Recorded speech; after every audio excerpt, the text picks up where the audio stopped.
આવો મહેમાન આવો. દેવ જા બેટા, મહેમાન માટે જમવામાં હારામારી મીઠાઈ લેતો આય. હા તો લેતો વાલો. અમાર દેવ માની તરત જાય. ભાઈ ઘરે મહેમાન આવ્યા, સારા મેલી મીઠાઈ આપી દો. અરે આપી દે વાલો, એકદમ માખણ જેવી મીઠાઈ આપી દઉં. લે તો મીઠાઈ હું લેવા લેવી છે, માખણ જ ન લઉં. ભાઈ ઘરે મહેમાન આવ્યા, હારા મેલું માખણ આપી દો. એકદમ મીઠું મધ જેવું માખણ આપી દઉં. તો મધ જ ન લઉં, માખણ હું લેવા લેવું જોઈએ.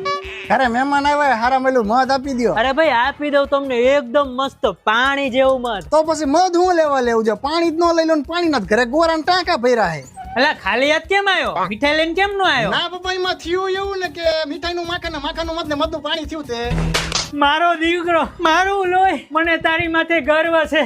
પણ બટા તું આખા ગામમાં ફર્યો તો તારા ચંપલ ના તળિયા તો ઘાણા હશે ને? ના પપ્પા, તમે અત્યારે તો કીધું કે તમારો દીકરો ઓલી વચલી ખુરશી મોલા ભાઈ બેઠા ને એમના ચપ્પલ પહેરીને ગયો, તો મારા ચપ્પલ થોડો ગહાવા દઉં.